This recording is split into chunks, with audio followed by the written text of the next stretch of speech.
Remember the thrill of your first chapter books? Books with chapters were exciting to me and my friends because they felt like a more grown-up reading experience, even if the chapters were little more than a few paragraphs each. Later in high school, we groaned when assigned a 700-page book about Thomas Jefferson. Needless to say, our love of chapter books was completely conditional. Fiction writers don't bother themselves with what my school friends and I think of the length of their literary works. Instead, they write until they get to the end of the story they want to tell. This means that fiction ranges from a few pages to hefty, multi-volume tomes. Fiction, the made-up stories, can be organized into three categories based on length: short stories, novellas, and novels. The lengths for each aren't set in stone, as we'll later see, so think of them as general guidelines. The varying lengths often have some effect on the scope of the stories, with larger sweeping novels often having larger sweeping casts and plots. Shorter fiction has less room for a lot of characters and big story arcs. The shortest type of fiction is the short story, which ranges in length from a handful of pages to over 30 pages. Edgar Allan Poe wrote that a short story should not be longer than what a person could read in a single sitting, which he defined as requiring from a half hour to 1 or 2 hours in its perusal.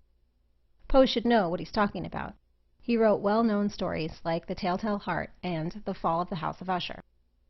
The short story has its origins in fables and myths, stories that were not sprawling epics but concise tales, containing only a few characters and often a single focused message. Think of stories like The Tortoise and the Hare, or The Myth of Icarus. Again, Edgar Allan Poe has some thoughts about the construction of what he called a short prose narrative. Poe said, "A skillful literary artist has constructed a tale. If wise, he has not fashioned his thoughts to accommodate his incidents, but having conceived with deliberate care a certain unique or single effect to be wrought out." Simply put, Poe thought that short stories should have a single focus, and each incident and character should serve the author's desired effect. One way to think about it is to view the short story as an appetizer made of a few ingredients, while a novel is a more complex meal with lots of ingredients. Writing in the 1840s, Poe marked the early stages of the development of the short story in the United States. It wasn't until after World War II that the short story grew in popularity and could be found in the pages of The New Yorker and other well-known magazines. Famous examples from this time include The Lottery by Shirley Jackson, 1948, J.D. Salinger's 9 Stories, 1953, and A Good Man is Hard to Find by Flannery O'Connor, 1955. Today, changes in both the book and magazine publishing industries have made short stories a bit of a specialized form, with less magazines publishing short stories, and book publishers less likely to take a chance on a collection of stories than a novel. While the novella sounds like an exotic Italian dessert, you've probably been assigned 1 or 2 by an English teacher. The novella lies between the short story and the novel in terms of length and scope. Again, these are just general guidelines, and there are always exceptions, but I think of a novella in terms of some of the most famous English language examples: George Orwell's Animal Farm, 1945, Jack London's The Call of the Wild, 1903, and Joseph Conrad's Heart of Darkness, 1899. Chances are you've read one of these novellas before and noticed they are slimmer than the novels sold today.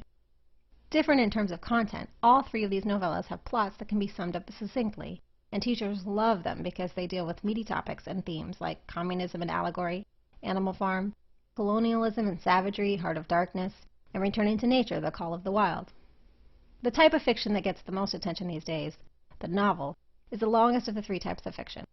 From Harry Potter to War and Peace, these are generally the books with lots of characters and complicated plots.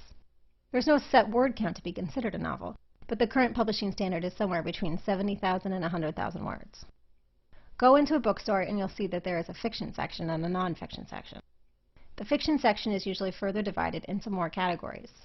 Genre fictions like mystery, science fiction, and romance are usually separated from what is often called literature. This doesn't mean that genre fiction doesn't have literary merit. It's that mystery, sci-fi, and romance categories make it easier to find. Also, another major difference from non-genre novels is that each type of genre fiction usually has its own set of guidelines in terms of plot, so its readers know to expect when the heroine meets the handsome romantic interest. The non-genre novels make up what bookstores often call the literature section. This section includes the classic novels you may have read in school: Jane Eyre by Charlotte Bronte, A Tale of Two Cities by Charles Dickens, and To the Lighthouse by Virginia Woolf, and the newer commercial fiction that appeals to a broad range of readers. There are no rules as to the number of characters and settings a novel can have, and no rules for how big the scope of its plot can be. Some novels have very few characters. A novel you might remember from childhood, Hatchet by Gary Paulson, is mostly just a boy stranded in the wilderness. Other books, like War and Peace by Leo Tolstoy, have so many characters the publisher might provide a reader with a family tree or an appendix to help them keep it all straight. Fiction can be organized by length into 3 categories: novels, novellas, and short stories. Novels are the longest of the 3 types and often have many characters and complicated plots. Novellas are shorter than the novels and tend to have less characters and less complicated plots than novels. Short stories range in length from a few pages to 30 pages or more. Often the shorter length of the short story limits its number of characters and the scope of its plot. While there are no set rules for each type of fiction, the categories are a helpful way to organize narrative prose.